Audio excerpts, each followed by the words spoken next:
নকল বা কৃত্রিম ডিমের কথা এখন সবাই জানেন।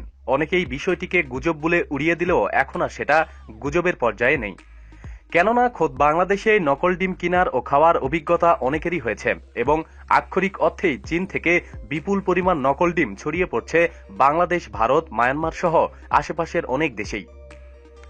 মায়ানমারের রাষ্ট্রীয় টেলিভিশন এবং ইন্ডিপেন্ডেন্ট মর্নিং নিউজ এজেন্সি সহ বেশ কয়েকটি বিদেশি সম্প্রতি জানিয়েছে যে মায়ানমারের রাজধানী ইয়াঙ্গুন সহ ওই দেশের বিভিন্ন এলাকায় সীমান্তের চোরাপথে চীন থেকে কৃত্রিম ডিম পাচার হচ্ছে। চোরাপথে সেই ডিম ভারত সহ আশেপাশের অন্যান্য দেশেও সয়লাভ হচ্ছে নকল ডিমে, যা দেখতে একদম হাঁস মুরগির মতো।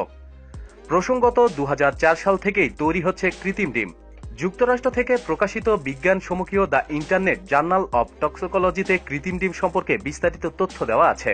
তাতে অবশ্য একথাও বলা আছে যে কৃত্রিম ডিমে কোনো খাদ্যগুণ নেই কোনো প্রোটিনও, বরং তা মানবদেহের জন্য মারাত্মক ক্ষতিকর।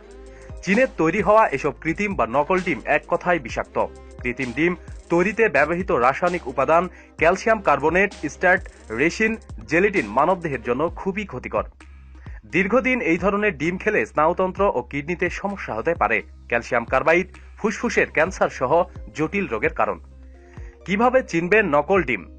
কৃত্রিম ডিম অনেক বেশি ভাঙ্গুর, এর খোসা অল্প চাপেই ভেঙে যায়। এই ডিম সিদ্ধ করলে কুসুম বর্ণহীন হয়ে যায়। ভাঙ্গার পর আসল ডিমের মতো কুসুম এক জায়গায় না থেকে খানিকটা চারপাশে ছড়িয়ে পড়ে।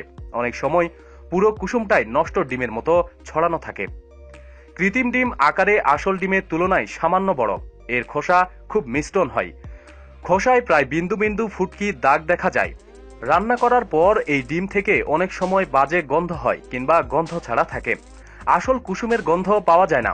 নকল ডিমকে যদি আপনি সাবান বা অন্য কোনো তীব্র গন্ধযুক্ত বস্তুর সাথে রাখেন, ডিমের মাঝে সেই গন্ধ ঢুকে যায়। রান্নার পরেও ডিম থেকে সাবানের গন্ধই পেতে থাকবেন। নকল ডিমের আরেকটি উল্লেখযোগ্য লক্ষণ হলো ডিম দিয়ে তৈরি খাবারে এটা ডিমের কাজ করে না। যেমন পুডিং বা কাবাবে ডিম দিলেন বাইন্ডার হিসাবে, কিন্তু রান্নার পর দেখবেন কাবাব ফেটে যাবে, পুডিং জমবে না। নকল ডিমের আকৃতি অন্য ডিমের তুলনায় তুলনামূলক লম্বাটে ধরনের হয়ে থাকে। নকল ডিমের কুসুমের চারপাশে রাসায়নিক পদার্থ থাকে বিধায় অক্ষত কুসুম পাওয়া গেলে সেই কুসুম কাঁচা কিংবা রান্না অবস্থাতে সহজে ভাঙতে চায় না। প্রতিদিন সব খবরাখবরের জন্য সাথেই থাকুন এবং সাবস্ক্রাইব করুন। ধন্যবাদ।